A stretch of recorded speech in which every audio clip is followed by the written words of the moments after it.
I think the strategic decision that the American people need to make is what's more important for America. Is it its primacy being number one, or is it its people?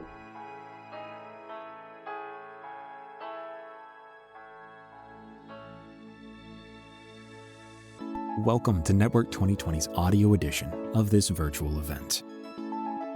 Be sure to check out our other events, media, and videos at network2020.org.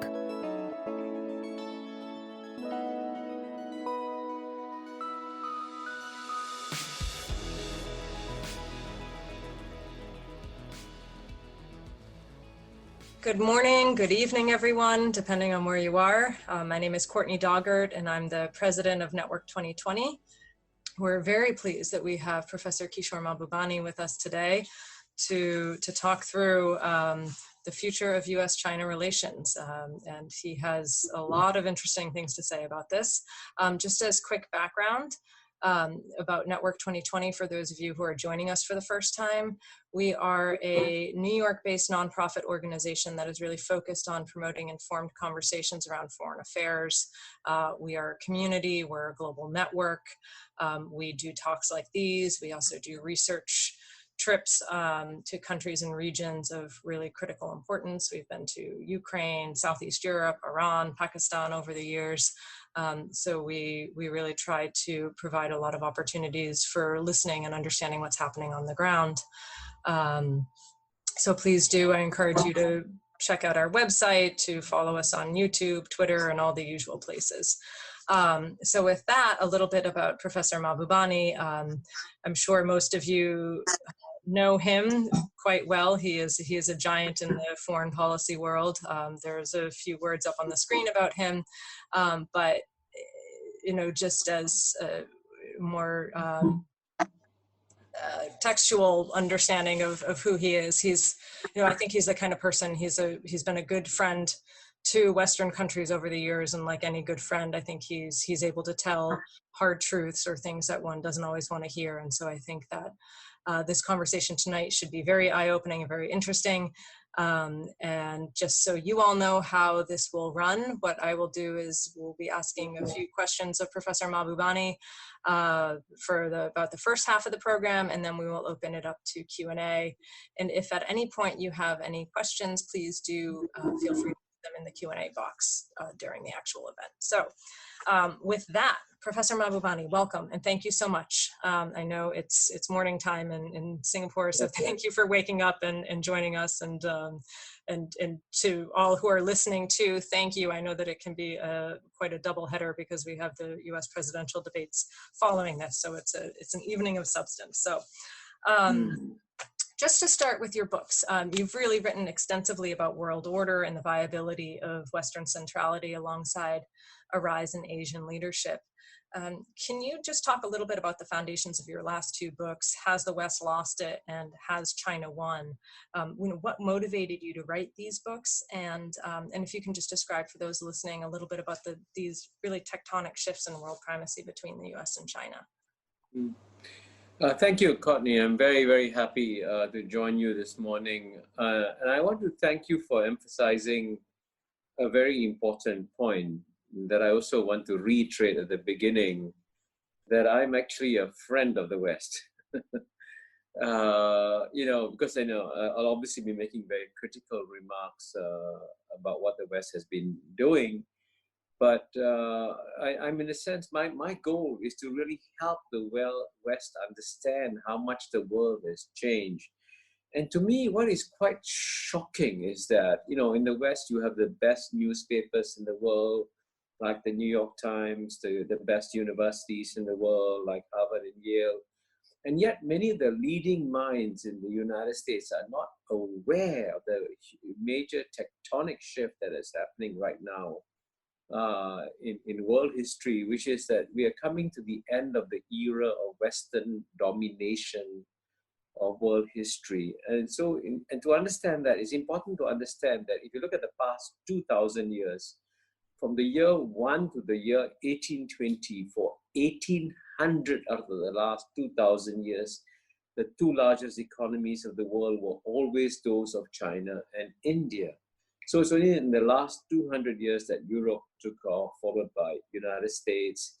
But if you view the past 200 years of world history against the backdrop of the past 2,000 years of world history, the past 200 years of Western domination of world history have been an aberration.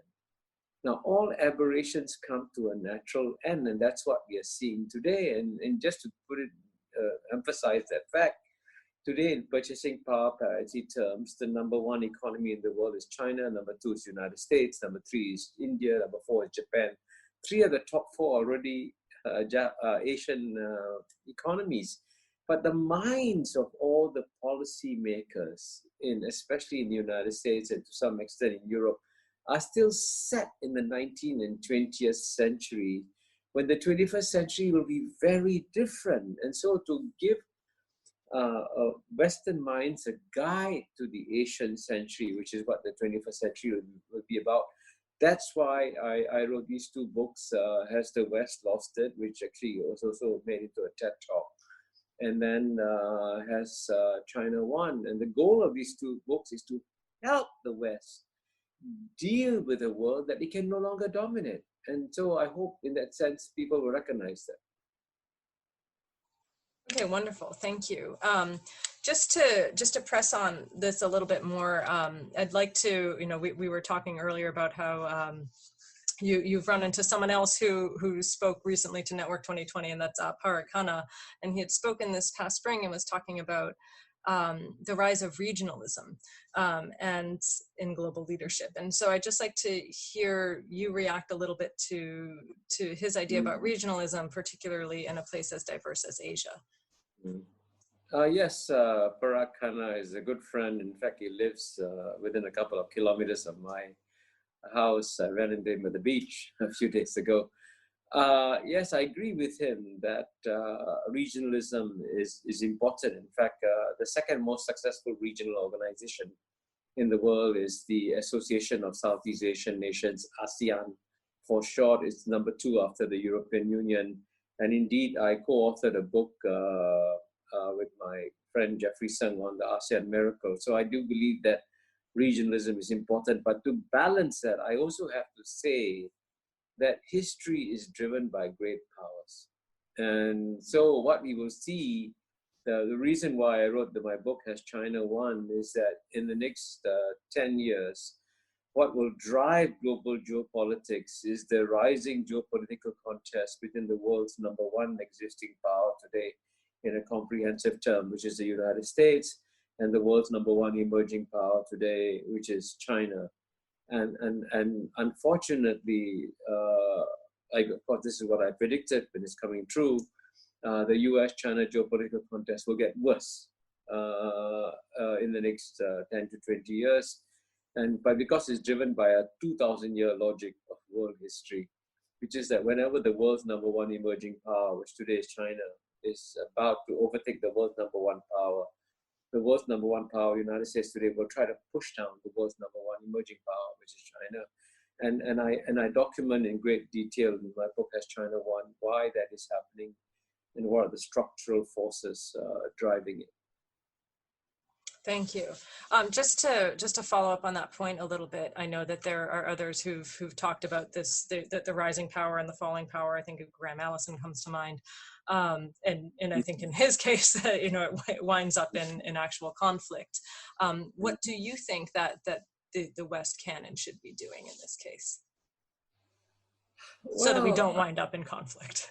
Yeah, well, I think, that's exactly why I wrote my book, because I see this US-China geopolitical contest as being completely unnecessary. And what's happening is that this you're right, Graham Allison has written about this, and I agree with his thesis, except that he says war is more likely than not. I disagree with that. I don't think war is likely within two nuclear powers, because in a nuclear war, you don't have a winner and a loser, you have a loser and a loser. So hopefully there'll be no war between the United States and China, although there's a danger of a skirmish in the next month or so in the South China Sea possibly. But going back to this US-China geopolitical contest, I think I want to emphasize that this is a contest that can and should be avoided because, I mentioned how the world's number one power is always trying to push down the world's number one emerging power. I think the strategic decision that the American people need to make is what's more important for America. Is it its primacy being number one, or is it its people? And the sad part about the United States is that even though the United States has been by far the most successful country since human history began, there'd be no doubt about that. The United States is also the only major developed country where the average income of the bottom 50% has gone down over a 30-year period. And of course, there are complicated reasons for that. America has become a plutocracy and so on and so forth. But I think what should be America's priority today is to focus on improving the well-being of its people. And the best way to improve the well-being of its people actually is to avoid this geopolitical contest with China, and frankly also work with China and the rest of Asia to come up with a win-win solution whereby United States can improve the conditions and well-being of its people, China can be better off, and there's actually fundamentally no reason why they should go to a headlong contest. But words of reason, as you know, in theory are supposed to be very effective. In practice, words of reason cannot suppress the primordial instincts that drive countries sometimes. And in the case of the US-China relationship, what makes it even harder the reason why reason is harder to use is that to some extent, the US-China geopolitical contest is being driven by an emotional dimension, a subconscious emotional dimension, where there has been always a fear in the Western psyche of a yellow peril. So if you have the yellow peril stalking in your mind, you think that China is an existential threat, and you go all out into this contest, when in fact the voices of reason will tell you, stop. You don't really have to go through with this contest. Thank you for that. I think, I wanted to follow up on some of your points a little bit about why you think, as a friend to the West, why you think that we're missing the boat on this, or why we're not realizing that there are these major shifts that are happening and not able to adjust. Well, I mean, this is where I think the first question, I know I was a diplomat for 33 years. And so the first question is, how are policies being made towards China? And the answer is that there are a dedicated group of policymakers in very senior positions in the established institutions, in the State Department, in CIA, in the Pentagon, and to some extent also in the Congress and elsewhere. And the important thing is to ask what are the assumptions in their minds.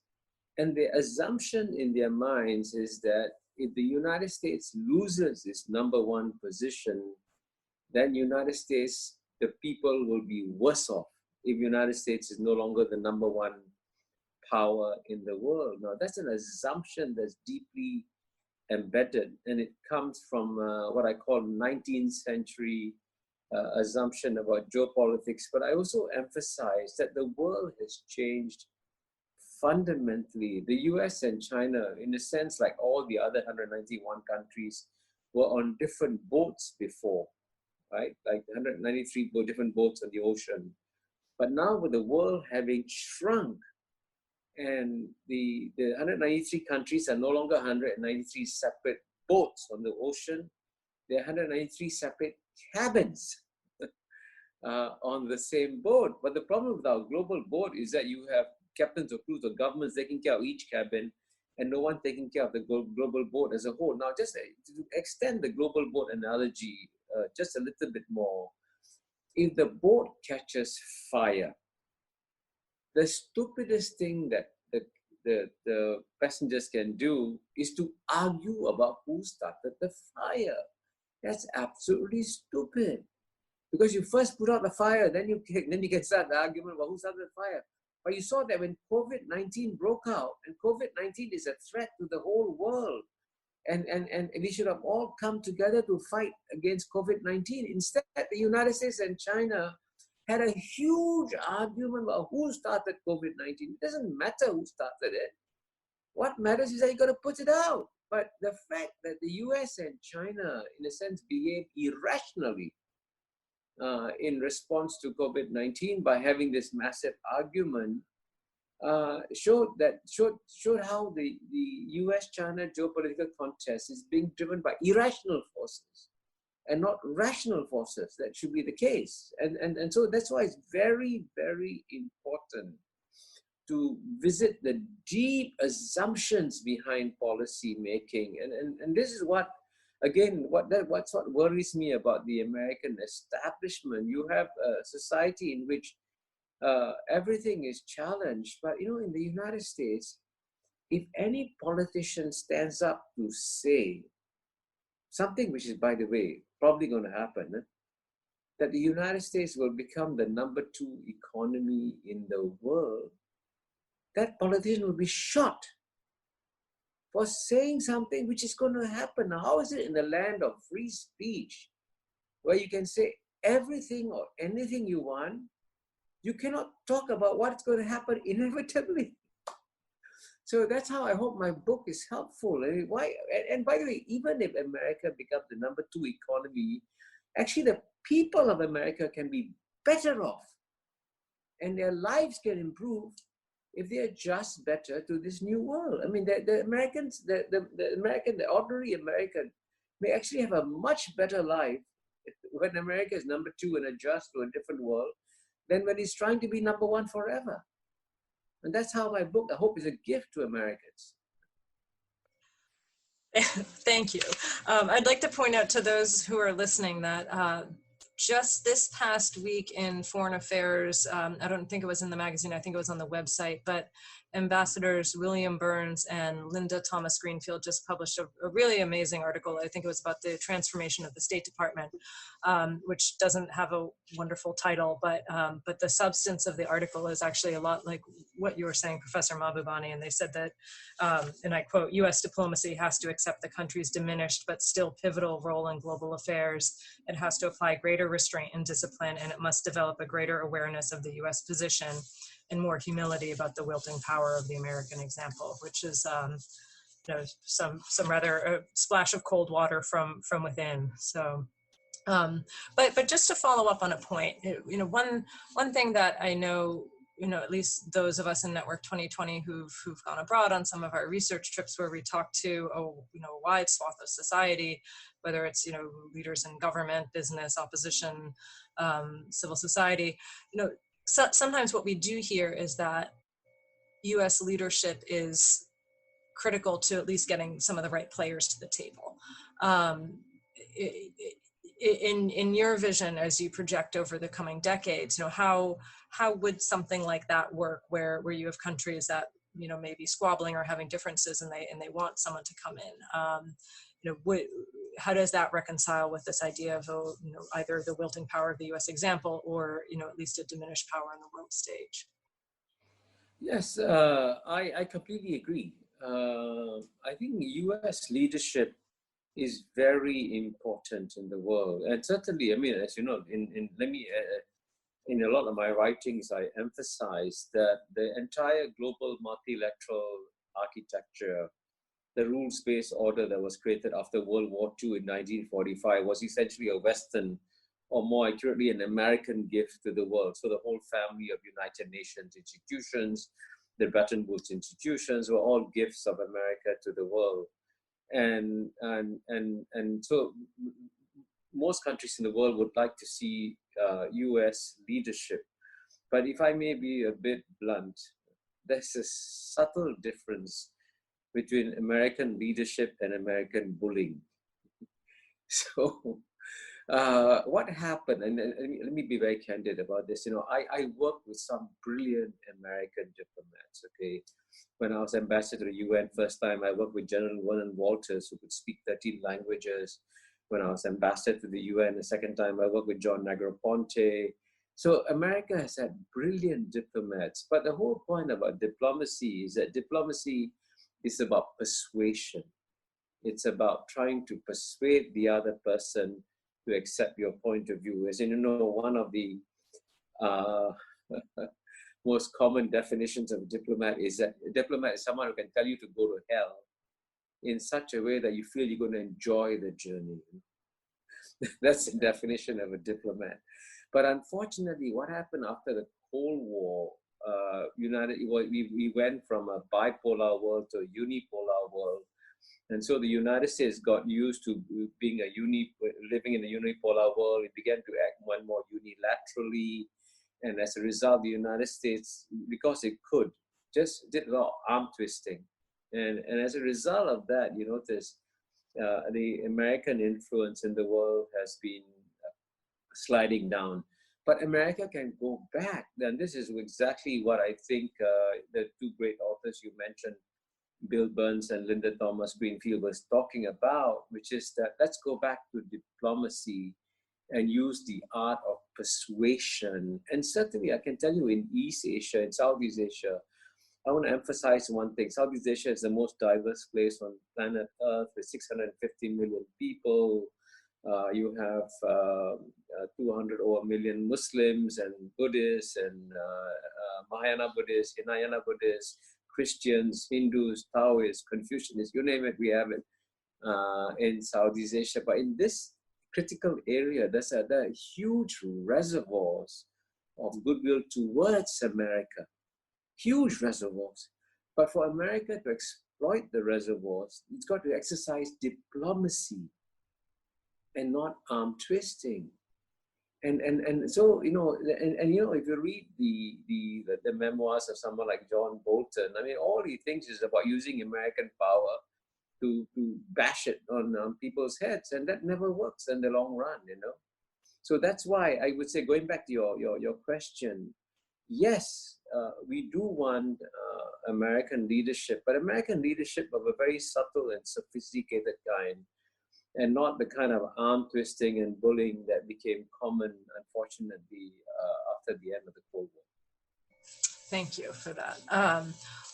Just to follow up a little bit on the idea of leadership and diplomacy. You were twice ambassador to the UN, and you've spoken a lot about the importance of multilateralism and achieving goals, from, you know, whether it's constraining countries that are violating international norms to addressing some of the, you know, challenges of the world. I'd love to just hear your take on, you know, especially now that the UN is, you know, celebrating its 75th birthday, and a lot of these institutions are reaching that similar milestone. You know, how do you think that they can evolve for the future, and what do you see that role being? You're right. I mean, I believe in multilateralism, and I just want to go back briefly to my boat analogy and say that as a result of the world shrinking, as I say, the 7.7 billion people who now live in 193 separate countries no longer live on 193 separate boats. They live in 193 separate cabins on the same boat. And I want to emphasize, when you have global challenges like COVID-19, when you have global challenges like global warming, they all illustrate the point that we are all on the same boat. And so we've got to take care of the boat as a whole. And how do you take care of the boat as a whole? You need institutions of global governance. Now, I want to emphasize the phrase global governance is designed to put people to sleep. It sounds very boring, but it's actually very critical, very essential.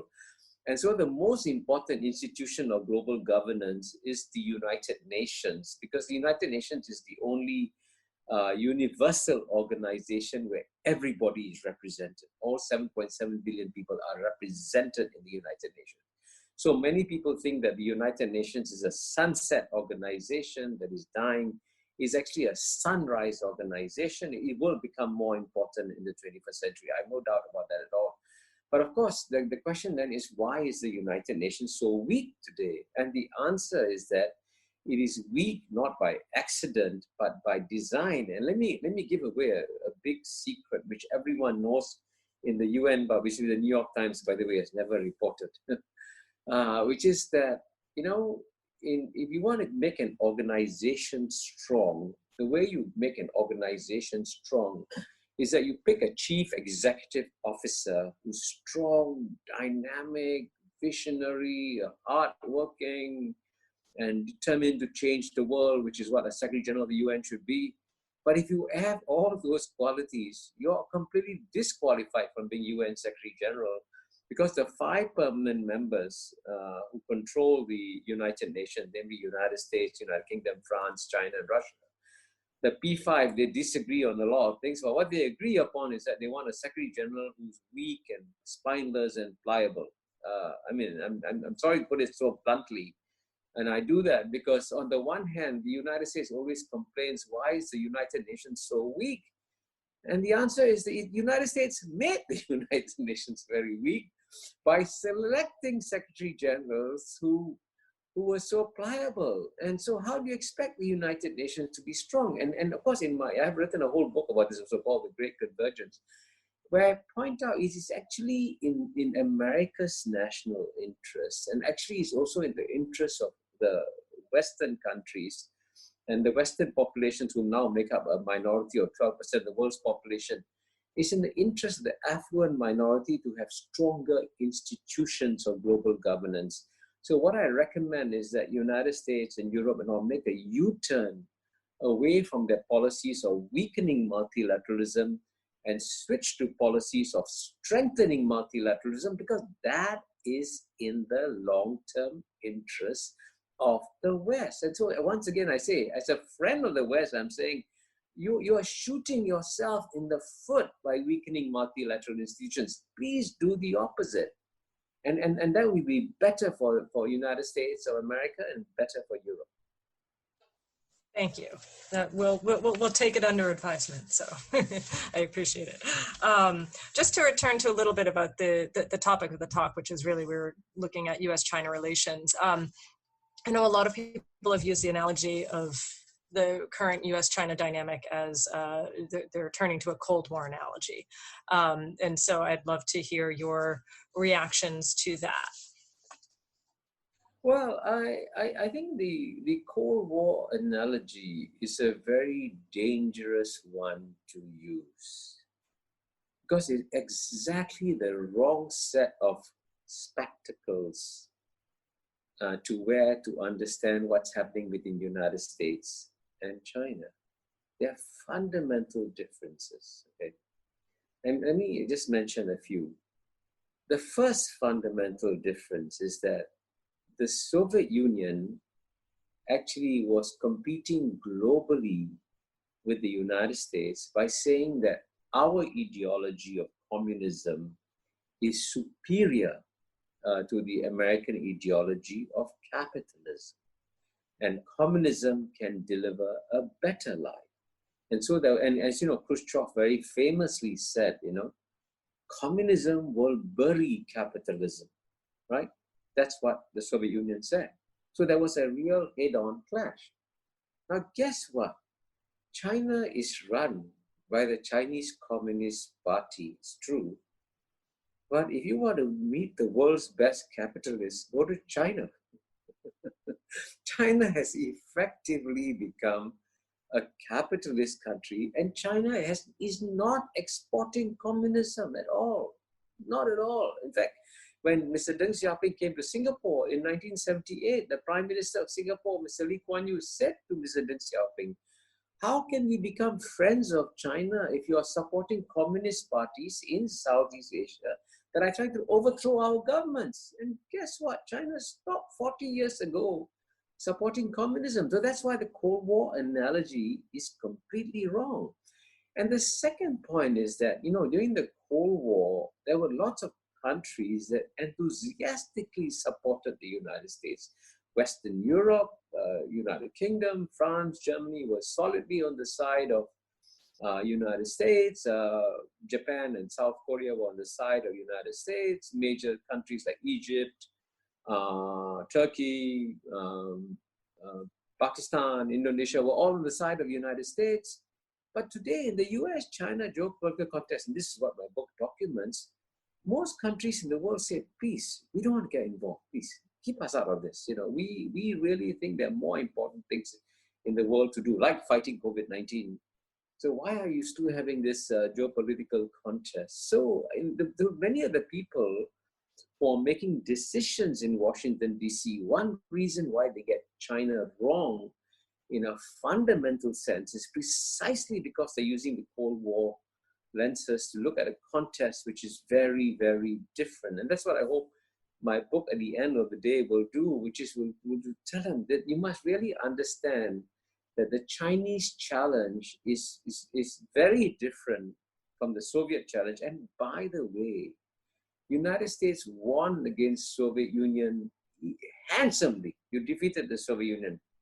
Now, what my book says is that consider the possibility, just consider that United States might lose this contest against China. And just a small historical fact, the United States of America, which I said is the most successful country on planet Earth, is not even 250 years old. Now, this country, which is less than 250 years old, is taking on a civilization that is 4,000 years old with 4 times the population. The Soviet Union never had any realistic prospect of having an economy bigger than United States. But today, in purchasing power parity terms, China's economy is already bigger. And in nominal terms, within 10 to 15 years, the Chinese economy will be bigger. Now, how can you use the Cold War mentality to deal with a very, very different challenge? And the Chinese challenge is far more sophisticated. I'm not the only one saying this, by the way. In his book on China, Henry Kissinger makes the same point, and as I described in my book, at a one-on-one lunch I had with Henry Kissinger in March 2018, he told me the fundamental problem with the United States approach to China is that the United States doesn't have a strategy. It doesn't have a strategy to deal with China. So that's what my book tries to do, explain how a strategy can be worked to deal with China. It should be reading for all. And I do hear, at least in the U.S., that among the China watching community, there's a very big divide right now, and so it will be interesting to see how it shakes out. I, of course, always have other questions, but we are getting a lot of questions in the Q&A box, so I will start to turn to the Q&A box, and thank you to those of you who have already put your questions in, and I apologize in advance for any name butchering that occurs. It's my fault. So we have one of the first questions I want to take is from Chuan Jifu, who wants to know what role you think that China is going to play in the U.S.-China geopolitical, what role do you think Russia is going to play in the U.S.-China geopolitical context? Russia. Yes. Mm-hmm. Yeah, taking a look at Russia. Well, that's a very good question. And, in theory, Russia is on China's side. And of course, as you know, it's against the United States. And that's where today US-Russia relations are. But of course, the sad part of all this is that there's absolutely no reason for the United States to have alienated Russia. And many Americans, by the way, I'm not the only one, many leading Americans like Tom Friedman, like Henry Kissinger, like Steve Walt, like John Mearsheimer have said that it was a mistake to expand NATO right into the heartland close to the old Soviet Union, the old Russia. And so the United States has unfortunately alienated Russia. And just as a contrast, incidentally, so that you understand, during the Cold War, the ASEAN countries, of which Singapore is a part, had a contest against Vietnam, right? So ASEAN and Vietnam were at loggerheads also during the Cold War. But within 5 years after the end of the Cold War, Vietnam joined ASEAN. See, we integrated our former adversary. Whereas by contrast, the United States and Europe alienated their former adversary, Russia, very unwisely. It wasn't necessary at all. So in the short run, I think Russia and China will collaborate. But one of the most surprising and indeed shocking things I say in my book is that in the long run, Russia will move closer to the West. And why will Russia move closer to the West? Because the country which has the largest border with China is Russia. Now, in the Cold War, Soviet Union was this powerful and China was this powerful. Okay, the Soviet Union was 10 times more powerful. Guess what? Today, China is 10 times more powerful than Russia. I mean, look at the GNP sizes. Okay, and so you can see that the power relationship with China and Russia has shifted. So over time, the Russians, by the way, the Russians do worry privately, of course, very privately, about the rise in Chinese power. And so in the long run, if the United States and Europe could learn to treat Russia with some respect and understand that Russians have their own security concerns and deal with the reality of that, and instead of provoking Russia.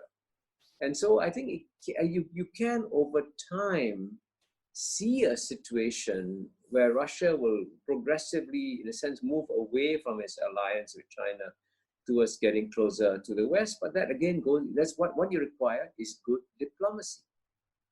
And unfortunately, the United States has forgotten the art of good diplomacy. So that's what it needs to recover. Yes, yeah, I think that the demographic trends in Russia will always sort of lead it to lean toward the West, but like you say, I think the diplomacy has been leaves some room for improvement. So we're now going to call for someone to ask a question online. So we have Nikita Kozhemyakin, who I think will ask a question live right now. Thank you. Nikita, over to you if you're on.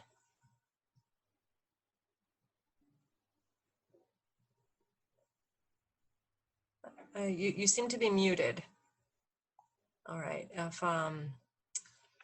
Okay, well then, why don't we move on, and when Nikita is unmuted, we can take that question. So I'm now going to ask a question from Joanna G, who wants to know how does the concept of ideology factor in the competition between the U.S. and China? The U.S. has traditionally been viewed as an advocate of democracy, human rights, and free speech, and how can China compete against the U.S. and what the PRC advocates? Well, I think as I mentioned earlier, in the Cold War, there were two competing ideologies. Now there are no two competing ideologies because China doesn't try to persuade the United States that its system is better than that of the United States. What China is saying that you can have your system, we can have our system, and we can learn to live with each other. Now, I actually think that it's actually good that the United States supports democracy. It's good that the United States supports human rights. But the best way to promote democracy and human rights is through what I call not your words, it's your deeds, it's through your power of example. And sadly today, if you look at the United States and you ask yourself, has American democracy benefited the poor people in America? I want to emphasize that. The answer is it hasn't. The standard of living of the bottom 50% has gone down. And in America today, you have what we call a sea of despair among the white working classes in America, and leading to suicides, opioid addiction, and so on and so forth. So it is the power of example that is more important in terms of promotion of human rights in democracy. And in the case of human rights, of course, United States was always seen as a key defender of human rights until Guantanamo happened. And I know in Guantanamo, when the United States became the first major developed country to practice torture, the whole world was shocked and said, how can United States carry out torture? So again, you're going to promote human rights, show it by example, and you wouldn't respect a priest in a church who's speaking to you and preaching good moral values when you know he has a mistress on the side. So clearly, you don't listen to the words of the preacher. You watch the deeds of the preacher. And so I would say United States should go back to the high standards it had in the past, and that's the best way of promoting democracy and human rights. Thank you. Nikita, I think we have you on now. So if you'd like to ask your question. Thank you. Good evening. I would like to ask you a question about United States and China relations recently. We all know that United States and China don't have a good relations for the past several months, especially in the case of COVID-19. My question is, do you really consider these relations to be an Allison's model, like a confrontation between two superpowers? Or it's more like a confrontation between superpower and a rising power, or more emerging power? Thank you. Good question. I think you're referring to Graham Allison and his book Destined for War, where he said that war is more likely than not between the number one power and the emerging power, and certainly I completely agree with him that the contest is being driven by that historical dynamic. But I don't agree with him, as I said earlier, that war is more likely than not. But at the same time, I also think that while I can understand the forces that are driving the United States and China towards a geopolitical contest, there are also other reasons why they should avoid such a geopolitical contest. And I'm glad you mentioned COVID-19, because I can tell you, one of the other oldest rule of geopolitics is that the enemy of my enemy is my friend. So in World War II, when Winston Churchill, one of the great Western leaders, decided that Hitler was his number one enemy, he became friends with Stalin. Now, Churchill and Stalin have nothing in common. Stalin had carried out genocide on his people, but despite the fact he had carried out genocide on his people, Winston Churchill became friendly with Stalin, a genocidal ruler, because they had a common enemy, Hitler, and they came together to fight the common enemy. In today's context, a similar analogy is that COVID-19 is an enemy of the United States. COVID-19 is an enemy of China. So following a 2,000-year rule of geopolitics, United States and China should at least come together temporarily to fight COVID-19 and kill COVID-19. That would be a rational response on the part of the United States and China. So my goal actually is to try and persuade both countries to set aside their geopolitical differences and focus on helping their own people. And that would be better for both of them and better for the rest of the world too.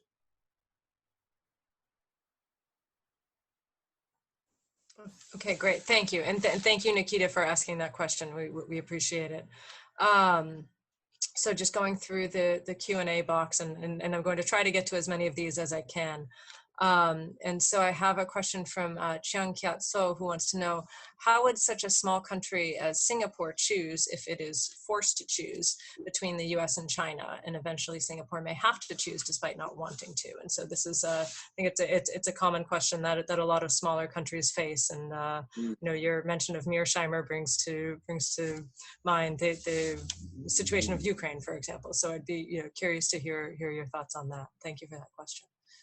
That you're absolutely right, Courtney. That's a very good question. And in fact, it reflects the anxiety among many, many countries in the world, especially the smaller countries. And the simplest answer to that question is that most countries don't want to choose. And in fact, actually, the Prime Minister of Singapore has been very brave. He gave a speech at the Shangri-La Dialogue in 2019. And then he also published an article in the magazine Foreign Affairs, which is published in New York, on that subject. So if any of your viewers or listeners haven't seen either the speech or the article, I strongly commend both of them to all your viewers and listeners, because I think what the Prime Minister is trying to say is that Singapore would like to have good relations with the United States. Definitely we want to have good relations with the United States. We also have good relations with China, and we would like to have good relations with both, and we see no reason why we should be caught in the middle of this zero-sum game between the two. And this brings me back to the critical point of diplomacy. One of the most important things in diplomacy, you succeed in diplomacy not with your mouth, but with your ears. You have to learn to listen. And I think the United States should quietly do a survey of all the 191 other countries in the world and ask them privately, whisper to them, hey, do you want to choose? And most of them, I think, will say, we love you, United States. We want to be close to you, but please don't make us choose between China and the United States. And that's virtually a universal message. And just to illustrate that, even the United Kingdom, which was the #1 ally of the United States in the Cold War, in January this year, 9 months ago in Davos, I asked a very senior and influential British figure, I asked this British figure, are you going to proceed with Huawei, you know? And this senior and influential British figure said to me, Kishore, of course, we'll proceed with Huawei. We have put in our GCHQ, our British spies, into Huawei. We have scrubbed their software. We know exactly what they're doing. Huawei is not a threat. But I said, hang on a second, my friend. Wouldn't the United States twist the arms of the United Kingdom and force the UK to join this contest? And he replied to me, you know, a typical British, aplomb. Excuse me. The United States needs the United Kingdom as much as the United Kingdom needs the United States. And in some ways, he's right, by the way. I agree with that. But despite that, by July, the United Kingdom had capitulated, right? And fell into line. Now, just imagine that. The United States had to arm twist its #1 ally in the Cold War to join this contest against China. That shows the reluctance of countries to do so. So I think that's what diplomacy is about, listening. And I think the United States, very strangely, has lost the art of listening. So I hope my book will help the United States listen to the rest of the world. Thank you. I think, yeah, it's a very important point. Our next question is from Kevin Sonukan, who wants to know, how do you see the middle income trap that affects countries with a similar trajectory to China, i.e. Japan, affecting its rise in engagement with the rest of the world? Well, you know, I'm not a professional economist. And so I cannot engage the debate on the middle income trap. But, you know, I am someone who's skeptical of that claim. If it is really a trap, everyone should fall into it. And, you know, I grew up in a Singapore that was very, very poor. In fact, the per capita income of Singapore when I was a child was the same as Ghana, about $500 per capita. And I grew up in a poor family. I was put in a special feeding program when I was 6 years old. We had no flush toilet, and we experienced real poverty. Guess what? Today, Singapore's per capita income is among the highest in the world.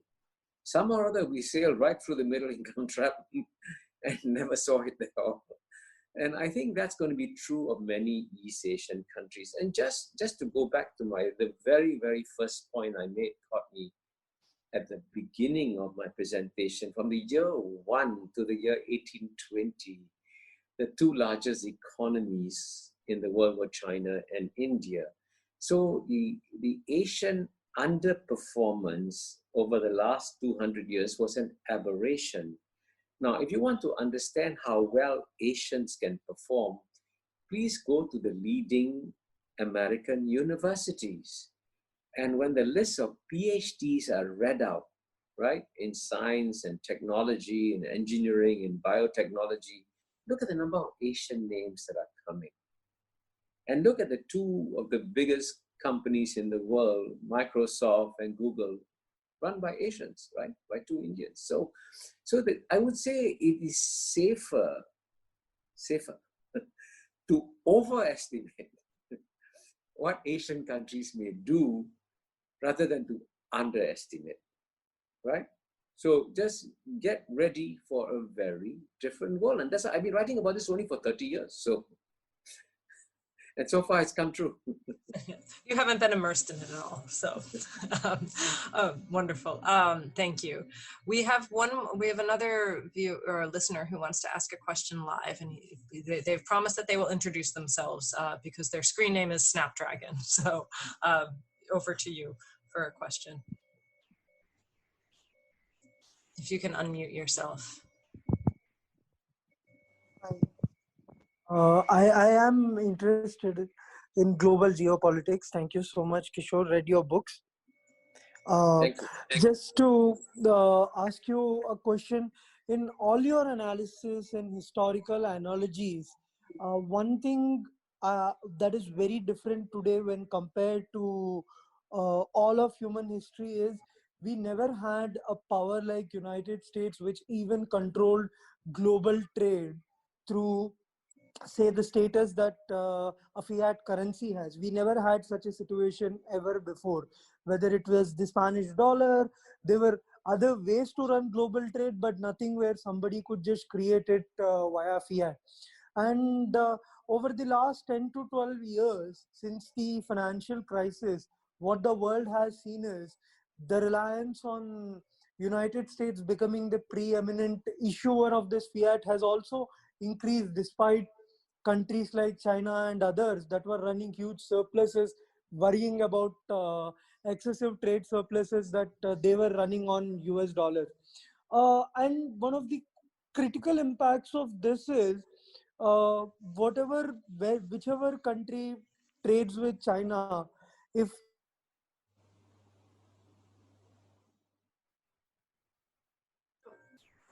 I think we lost you. Are you still there? I got the question though. Yes. Okay. Well, what if you want to if you have some points that you want to elaborate on, and then we can move on. So shall I respond first? Yes. Yeah. So I think, yeah, the question was a very good question. And the questioner is absolutely right. And by the way, I want to emphasize, I want to strongly support him when he said that the amount of power that the United States has enjoyed globally, especially for most of the 20th century, was exceptional, was amazing. Really, I mean, at one stage, I think around the 1990s, the United States was spending more on defense than the rest of the world combined. And that's a shocking statistic. The United States had less than 5% of the world's population, but less than 5% of the world's population could spend more on defense than the rest of the world combined. Of course, you can ask yourself, why was that necessary? But that's a separate question. But the United States could do that.